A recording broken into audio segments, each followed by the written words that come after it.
Have you ever caught yourself thinking, how did the years go by so fast? One minute you're chasing kids around the house, and the next you're watching them chase their own grandchildren. Life changes quickly, and so does our health. But here's the truth. Getting older doesn't mean giving up control. In fact, after 75, it becomes even more important to be intentional, especially when it comes to your health. Because believe it or not, almost 99% of deaths after the age of 75 come down to just 5 causes. 5. That's it. And the good news, most of them are preventable or at least manageable with the right approach. You might be wondering, why is this important for me? Well, because you still have time. Time to feel better, time to move more freely, time to laugh, connect, and enjoy the life you've worked so hard to build. You don't need to live in fear of aging, you just need the right tools. And that's exactly what we're going to talk about today. How to protect yourself, stay sharp, and enjoy the years ahead with more energy, clarity, and peace of mind. So let's jump right in, because you deserve to know what's really going on in your body after 75, and more importantly, what you can do about it. Now, I want you to imagine something. You're feeling okay, maybe even good. You're still mobile, you've got your routines, maybe some aches and pains, sure, but nothing major. Then one morning you wake up a little off, you brush it off. A week later you're in the hospital wondering what happened. That's how it often starts, with something silent. One of the most dangerous culprits that creeps in quietly is cardiovascular disease. Yes, heart issues. After 75, it's the #1 reason people pass away. And it's not always a big dramatic heart attack. Sometimes it's slow, clogged arteries, weak blood flow, high blood pressure wearing you down little by little. But here's the part they don't tell you enough. Your heart wants to work for you. It just needs the right conditions. Walking, even for 20 minutes a day, can do wonders. Eating less sodium, cutting down on processed foods, drinking more water, it all adds up. Think of your heart like a faithful engine. It's been running all these years. Maybe it just needs a little tune-up. And don't think it's too late. Studies have shown that people even in their 80s can improve heart health with small, consistent changes. Now, while heart disease might take the top spot, the next silent threat is something that affects not just your body, but your freedom. I'm talking about falls. It sounds simple, maybe even a little harmless. But here's the reality. After 75, a fall isn't just a stumble. It can lead to a hip fracture, long hospital stays, even permanent loss of mobility. One fall can take away your ability to live independently. That's scary, but it doesn't have to happen. Falls aren't just bad luck. They're often the result of weak muscles, poor balance, slippery floors, or medications that make you dizzy. You'd be amazed at how much difference a little strength training can make. I'm not talking about lifting heavy weights. Even standing up from a chair repeatedly, balancing on one foot while brushing your teeth, or doing light Tai Chi can rebuild your strength and balance. And here's something you might not realize. Your home may be working against you. Rugs that slip, poor lighting, stairs without handrails. These things can all be fixed. A safer environment is part of your health plan too. When I speak with people who've had a fall, they often say, "I just didn't think it would happen to me." But here's the thing. Planning ahead is the opposite of fear, it's empowerment.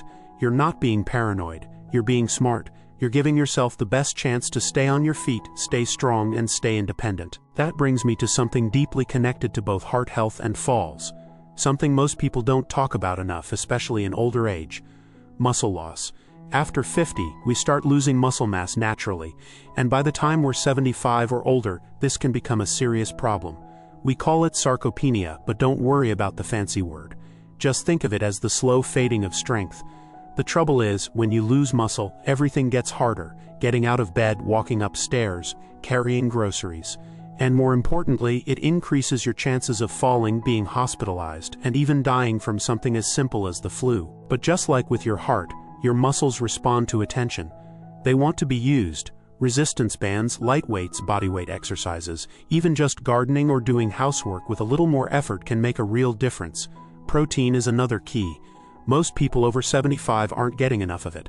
And when you don't have enough protein, your body can't rebuild muscle properly. You don't need to eat steak every day. Eggs, beans, nuts, even a protein shake can help fill the gap. And maybe most importantly, keep moving. Motion is magic. Even if you can't do what you used to, do what you can. Walk to the end of the block and back. Stretch your arms every hour. Movement keeps your body and your spirit alive. These first few issues, heart disease, falls, and muscle loss, might sound overwhelming, but think of them as connected. One affects the other, and fixing one can help with the rest. They're not walls blocking your path, they're opportunities. Opportunities to take small, steady steps toward a healthier, longer life. Now, let's keep going. because there are still two more major reasons behind those statistics. And understanding them could make all the difference in the world. Now let's keep going, because as serious as those first three issues are, they're only part of the bigger picture. There's another powerful force at play that most people don't even realize is affecting their health. It sneaks in slowly, so gradually in fact, that many people don't even see it happening. But it can be just as dangerous as a heart condition or a fall. I'm talking about isolation. Loneliness isn't just about feeling bored or missing someone. It's a deep, ongoing sense of being disconnected. And science now tells us that chronic loneliness in older adults can be just as harmful as smoking 15 cigarettes a day. Let that sink in for a moment. Something as invisible as loneliness can weaken your immune system, raise your blood pressure, and even increase your risk of dementia. It makes you more vulnerable to illness, depression, and yes, even death. It's hard because loneliness doesn't always come from being alone. You might have family nearby or even live with someone and still feel isolated. Maybe your old friends have passed away. Maybe your children are busy with their lives. Maybe the places where you used to connect, your workplace, your community center, your church, aren't as accessible anymore. That silence in the room, it can get heavy. But here's the thing, connection doesn't require dozens of people. One strong, meaningful connection can change everything. Maybe it's calling an old friend once a week. Maybe it's volunteering somewhere, even just a couple of hours a month. Maybe it's joining a walking group or a book club or even an online community of people your age sharing stories, laughter, and life. The method doesn't matter as much as the intention. To show up, to be seen, to feel part of something. And don't let technology scare you. Yes, phones and video calls can feel intimidating if you didn't grow up with them. But once you get the hang of it, they're just tools. Tools that can keep you connected to your grandchildren, your neighbors, or even new friends across the world. I've met people in their 80s who never touched a smartphone before and now use it to attend weekly virtual dance classes or Bible studies. You're not too old to learn. You're just getting started. That brings us to another critical area we can't afford to ignore: cognitive decline. You know what I mean, those little lapses where you forget a name, misplace your glasses, or walk into a room and can't remember why. We all do it. But when those moments become more frequent or start interfering with your daily life, it's easy to worry about where it's all heading. Memory loss, dementia, and conditions like Alzheimer's are responsible for a huge percentage of deaths and disabilities after age 75. But the brain is like a muscle. It thrives when challenged and fades when ignored. And contrary to what some people think, cognitive decline is not always inevitable. There's so much you can do to keep your mind sharp and strong. First, feed it well. Your brain loves healthy fats like those found in fish, nuts, and olive oil. It loves hydration. It loves variety. Try new foods, try eating with other people. Even the act of cooking and preparing meals can stimulate the brain in surprising ways. Second, give it a workout. Read books, do puzzles, learn something new. Yes, even now, whether it's a language, a musical instrument, or a new skill, your brain lights up when it's learning. Have conversations, tell stories, share your opinions, argue a little. It all keeps your mind active. And don't underestimate the power of routine. Going to bed at the same time, waking up with a purpose, starting your day with a small goal. It grounds your brain in clarity. It gives you structure, and structure is like armor for the mind. But more than anything, move your body. Physical activity, yes, even light walking, has been proven again and again to boost brain function. Why? Because what's good for your heart is good for your head. More blood flow, more oxygen, more clarity. It's all connected. So we've talked about heart health, falls, muscle loss, isolation, and cognitive decline, and maybe you're thinking, that's a lot. It is, but you know what else is true? You've faced challenges before, you've worked through hard days, you've solved problems, raised families, built careers. You have the strength, the wisdom, and the resilience to take care of yourself now, maybe better than you ever have before. Because the truth is, the people who live the longest, most joyful lives after 75 aren't the ones with perfect bodies or perfect genes. They're the ones who stay curious, who stay connected, who keep showing up even when things get hard. They take ownership of their health, but they also leave room for joy, laughter, and love. And that balance, that quiet courage, is what makes all the difference. It's not about avoiding aging. It's about aging with intention, with awareness, with purpose, and a whole lot of kindness toward yourself. We've still got more to cover, so stick with me. There's one more cause we haven't talked about yet, something that might surprise you. But once you understand it, you'll see why it's just as important as everything else we've discussed. So now let's talk about one more factor that many people overlook: stress. And I don't just mean the kind of stress that comes from big life changes or emergencies. I'm talking about the quiet, chronic kind that builds up over time. The stress of feeling like you're not useful anymore. The stress of medical bills, of watching loved ones go through hard times, of wondering what's next. That constant hum in the background, that's what we need to address. Because here's what most people don't realize. Chronic stress isn't just an emotional problem. It's physical. It triggers inflammation throughout your body. It messes with your blood pressure, your digestion, even your immune system. Over time, it wears you down. And the longer it goes unchecked, the more damage it does. That's why learning how to manage stress is one of the most powerful things you can do to stay healthy after 75. Now, I know some people will say, well, stress is just part of life. And that's true. We can't always avoid it, but we can change how we respond to it. And that's where your power lies. For some, it's about slowing down the pace of life just a bit. For others, it's about setting better boundaries, saying no when something feels too overwhelming, and yes to things that bring joy. One of the most effective ways to reduce stress is also one of the simplest: deep breathing. When you're feeling overwhelmed, take a moment to sit still, close your eyes, and take 5 slow, deep breaths, in through your nose, out through your mouth. You'd be surprised how quickly your body calms down when you give it permission to breathe. Another thing that helps: nature. You don't need to go on a big hike or move to the countryside. Just stepping outside into the sunshine, feeling the air on your face, listening to the birds, these small moments bring your body back into balance. If you can add a short walk to your day, even better. Movement clears out mental clutter. It gives your brain something else to focus on. And then there's laughter. Yes, real, honest-to-goodness laughter. Watch a funny movie, listen to a comedian you like, spend time with people who make you smile. Laughter reduces stress hormones. It boosts immunity. And it reminds you that life still has joyful moments no matter your age. Spirituality or faith can also be a powerful anchor during stressful times. Whether you pray, meditate, read scripture, or simply sit in silence, these moments of connection with something greater than yourself can bring peace in ways that medicine never could. It's not about religion. It's about feeling centered, feeling grounded, and knowing you're not alone in this life. Sometimes talking to someone helps too. That might be a close friend, a trusted family member, or even a professional counselor. There's no shame in asking for help. In fact, it's a sign of strength.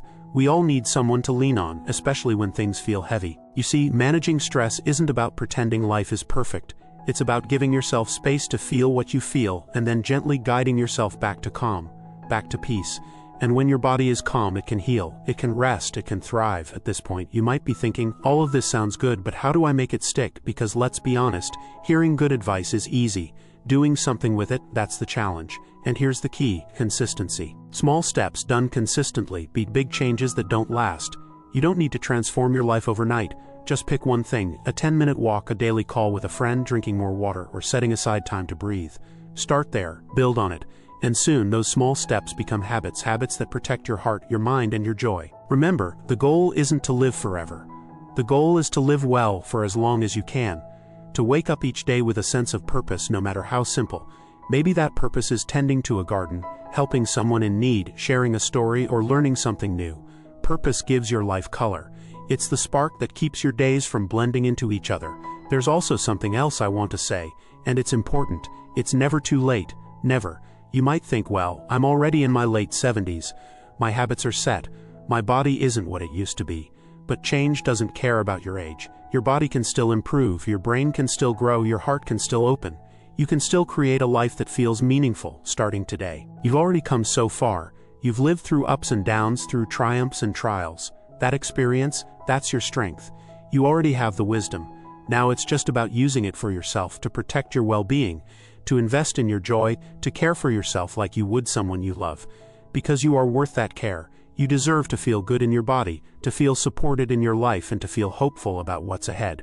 No matter how old you are, the next chapter is still unwritten, and how you fill those pages, that's up to you. There's one final piece to all of this, a key that ties everything together and helps keep your mind, body, and soul in sync. It's not complicated, but it's something many people forget as they get older. It's something we'll talk about next, and once you understand how it works, you'll see why it's so important to your long-term health and happiness.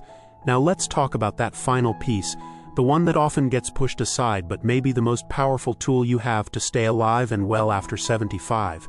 And that's staying connected.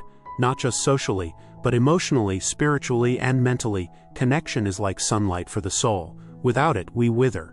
With it, we bloom at any age. Too many people reach their 70s and start to feel invisible, like life is happening around them, not with them. Old friends move away or pass on.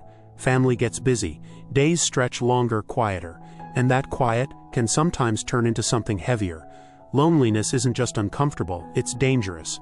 Studies have shown it can be as harmful to your health as smoking 15 cigarettes a day. It weakens the immune system, raises your risk of heart disease, even increases your chances of cognitive decline. But here's the hope. Connection doesn't have to mean a crowded room or endless activity. It just means finding people, moments, and meaning that make you feel seen and valued. Maybe that's a regular phone call with a friend. Maybe it's joining a local walking group, or a hobby club, or a faith gathering. Maybe it's even online. Yes, technology can be your bridge to the world when the world feels far away. If you've never tried video calls with your grandkids or old friends, I encourage you to try. You don't have to be tech savvy. Ask someone to set it up for you. Seeing someone's face, even for just a few minutes, creates warmth that lingers long after the call ends. It reminds you that you matter, that you're part of something bigger than your own four walls. Volunteering is another powerful way to feel connected. You might think, I don't have the energy I used to, and that's okay. Volunteering doesn't have to mean lifting boxes or running events. It can be as simple as reading to children, sharing your skills at a community center, or offering companionship to someone else who's alone. Giving back doesn't just help others, it fills you up in return. It gives your days structure, your heart purpose, and your mind something to focus on outside of worries and aches. And don't underestimate the power of learning. Staying curious keeps your brain sharp and your spirit young. Pick up a new book. Learn a few words of a new language. Try a recipe you've never cooked before. It's not about becoming an expert, it's about staying open to life. Because when you're learning, you're living, you're engaged, you're growing. Let's also not forget the importance of physical touch. A hug, a handshake, even a pat on the back. These small gestures release oxytocin, the hormone that makes us feel safe and connected. If you live alone, seek out environments where touch is natural and welcome, like group exercise classes, church gatherings, or senior centers. Pets can help too. A cat on your lap or a dog by your side isn't just comforting, it's healing.